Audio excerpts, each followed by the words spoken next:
안녕하세요. 오늘 2024 탑10 판례 제 10판례 해볼게요. 제 10판례 하는데 이것도 막 그렇게 막 어려운 건 아니어가지고 사실관계만 외워주고 뭐 특유한 법리 있는 게 여기서 이제 하나 있거든요. 그거 알고 계시면 되는 거예요. 뭐 여러분 나머지 법리들은 여러분들 그냥 원래 기본서에 나온 법리들 있잖아요. 새롭게 판시한 건 아니고 하나 새롭게 판시한 거 있거든요. 그것만 포인트로 해서 알고 계시면 되는 건데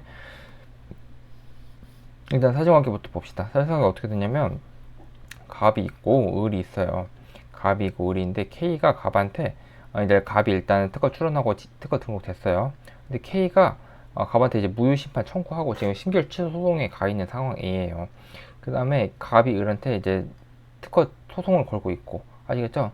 여기서 이제 특허 소송 거는데 여기서 일부 인용 나왔고, 그 다음에 을이 갑한테 이제 그 특허법원에 항소를 제기한 다음에 여기 특허법원 단계에서는 여기 특허 침해가 비침해라고 나왔고, 아시겠죠? 이제 대법원 단계 올라와서 이 특허 침해가 맞다고 나왔고, 그 다음에 환송 후 특허법원 단계에 있는 거가 지금 탑10 판례예요. 요게 아시겠죠? 이게 어떻게 되고 있냐면 지금 특허 침해 소송이 특허법원 갔다가 지금 대법원 갔다가 특허법원으로 내려온 건데, 아시겠죠? 여기서 이제 주장 1, 주장 2를 하거든요. 주장 1, 주장 2가 이제 타당한지 안 타당한지 한번 봐볼게요. 주장 1이 뭐냐면 주장 1번 무효심판의 심결 취소 소송에서 권리 범위를 좁게 주장하여 무효가 되는 것을 피하였다가 이 사건 권리 범위하게 심판해서 이 사건 권리 범위를 넓게 주장하는 것은 신의측에 반한다. 이런 거 이거 있네. 이런 주장을 하거든요. 근데 여러분들 요거 신의측에 반하는 거예요, 안 반하는 거예요? 그러니까 어떻게 되냐면 우리가 이제 무효심판 있잖아요. 무효심판은 특허 등록 여부를 따지는 거잖아요. 특허 등록 여부를 따지는 거니까 이게 특허 청구 범위가 좁으면 등록이 잘 되는 거잖아요. 아시겠죠? 근데 등록 이후에 침해 소송에서는 뭐예요? 특허 권리가 넓어야 이제 특허 그 침해가 맞을 거 아니에요. 그러니까 그 권리자는 뭐라고 주장하냐면 무효심판에서는 권리 좁습니다. 침해 소송에서는 권리 넓습니다. 이렇게 주장하는 거예요. 이게 상반된 주장을 하는 거거든요. 요거 근데 여러분들 요건 이제 민법 내용인데 별개의 소송에서 상반된 주장하는 거는 신의 측에 반하지 않아요. 아시겠죠? 그러니까 그 이거를 청구범위의 이율 배반성이라고 하거든요. 그러니까 여러분들 청구범위 설정할 때 권리자는 등록받을 때는 최대한 등록받아야 되니까 좁게 청구한 다음에 등록 이후에는 권리를 최대한 넓게 행사하기 위해서 최대한 넓게 주장하고 이런 거를 말해요. 이런 걸 그 청구 범위의 이율 배반성이라고 하거든요.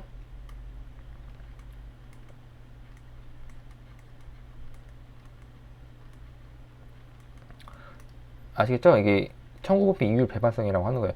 그러면 요거를 어떻게 해야 되는 거예요? 요거에 대해 가지고 뭐라고 하냐면 이게 좁으면 권리 범위가 좁잖아요. 좁으면 등록받기 쉽죠. 등록받기 쉽다. 근데 등록 이후에 권리 범위 좁다. 넓으면 등록받기 어렵다. 아시겠죠? 등록받기 어려운데 권리 범위 넓다. 이 두 개 중에 하나를 선택을 해야 되는 거예요. 출원인이 등록받긴 쉬운데 권리 범위 좁은 걸로 갈 건지, 등록받긴 어려운데 권리 범위 넓은 걸로 갈 건지, 그러니까 리스크 테이킹을 할 건지 안 할 건지를 출원인이 결정을 해야 되는 거예요. 이거를 그 청구범위 이율 배반성이라고 하는 거예요. 됐죠? 청구범위 이율 배반성이라고 하는 거고, 요거는 그러면 출원인이 선택을 하는 거고, 이거는 보이지 않는 손에 의해 가지고 결정이 되고 있다라고 이제 조영준 교수님이 그렇게 말씀을 하세요. 아시겠죠? 이런 걸 청구범위 이율 배반성이라고 하는 건데, 이거를 지금 여기서 딱 주장을 했어요. 여기 주장 1번이 뭐냐면, 아니 무효 심판 취소 소송 단계에서는 등록이 일단 돼야 되니까 권리범위를 좁게 주장을 하고, 침해 소송에서는 권리범위가 넓어야 침해가 맞으니까 그 권리가 넓게 주장하거든요.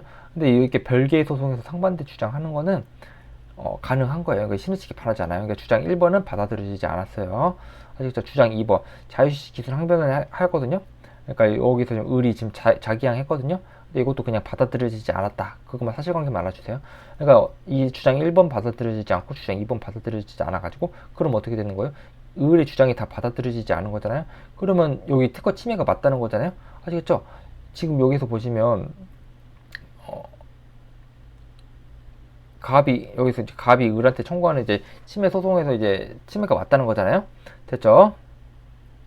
침해가 맞다. 침해가 맞으면 여러분들 침해 금지 청구가 이제 인용이 되는 거잖아요. 아시겠죠? 침해 금지 청구가 인용되면서 그 부대해가지고 침해를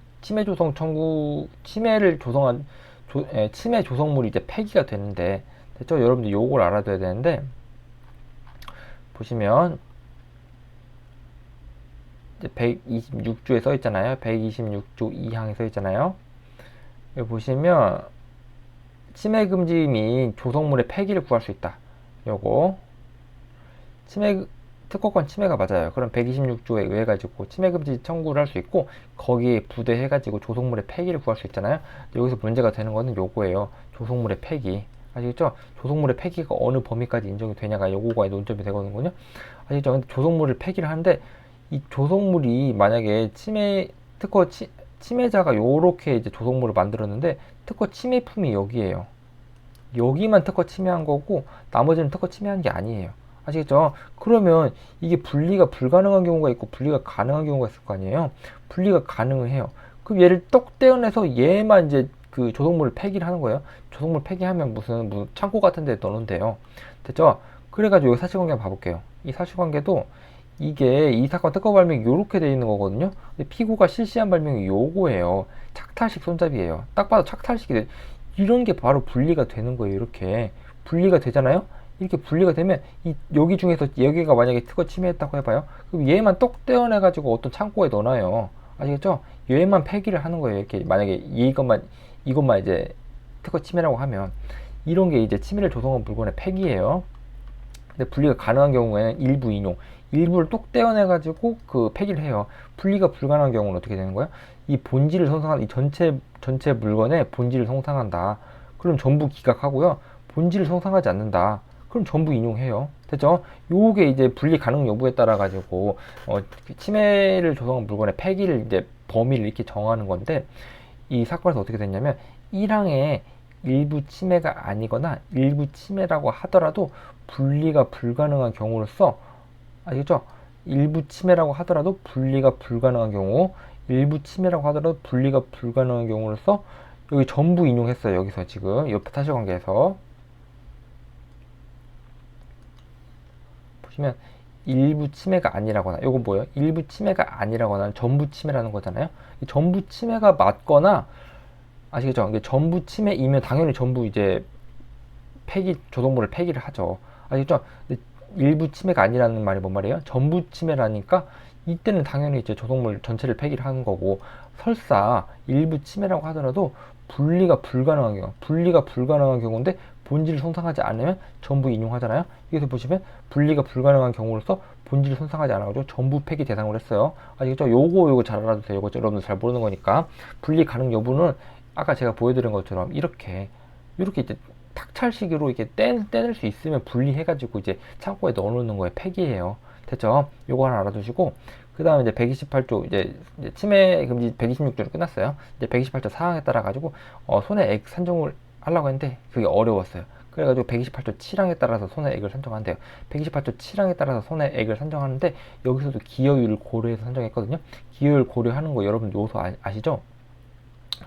불가분성, 여기 보시면 불가분성, 중요성, 가격 비율, 양적 비율, 요거 사항포섭 해가지고 얼마다 이렇게 하는 거예요. 불가분성, 뭐 불가결하다, 특허를 침해를 조성할 물건이랑 특허 침해품이랑 불가결하다, 그렇게 단정할 수 없다, 뭐 이렇게 아무튼 이제 불가결한지 안 한지를 여러분들 사항포섭 하는 거고, 중요성, 침해자의 물건에서 특허품이 중요하다 안 중요하다, 뭐 그런 것도 이제 사항포섭 하고, 양적 비율, 침해품이 요렇게 돼 있어요. 근데 특허 제품이 요렇게 돼 있어요. 이 양적 비율, 부피가 뭐 만약 9대 1이에요. 그런 거를 이제 사업보조 해주시는 거고, 결국에는 따라서 기여율이 7%다. 따라서 실퍼센트를 곱해가지고 13억 원으로 산정을 했다. 이게 이렇게 알고 계시고, 이제 128조 4항 끝났고 128조 7항에서 기여율을 고려해서 산정했다. 이렇게 알고 계시고, 그 다음에 여러분들 요것도 잘 알아둬야 되는데, 이번 판례에서 포인트가 뭐냐면 침해자가 시장 점유율 확보를 위해서 과도한 광고비를 인해 가지고 이익을 얻지 못한 경우에도 손해액을 산정하였어요. 요게 이제 이번 판례에서 중요한 거예요. 이번 판례. 요게 핵심이에요. 요게. 요거.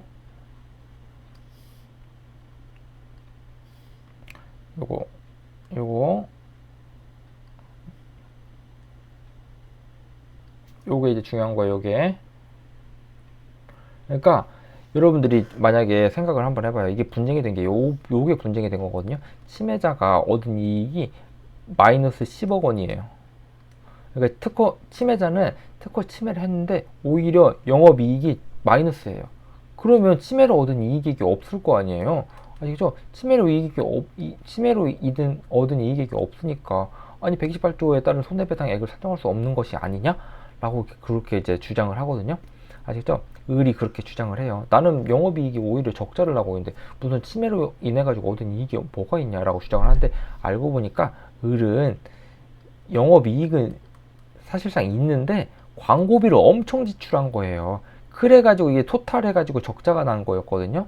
그러니까 이게 사실상 침해를 얻은 이익액은 있잖아요. 침해를 얻은 이익액은 있는데 광고비 엄청 지출해가지고 토탈 마이너스 적자 난 경우에도 침해를 얻은 이익액이 있다고 할 수 있는 거잖아요. 그죠? 있다고 할 수 있는 거잖아요. 그래서 침해를 얻은 이익액이 있는데 광고비 엄청 지출해가지고 적자 난 경우에도 침해로 인해서 얻은 이익액이 있잖아요. 아시죠? 그런 경우에도 128조에 따른 손해배상액을 산정할 수 있다. 요게 이제 포인트예요.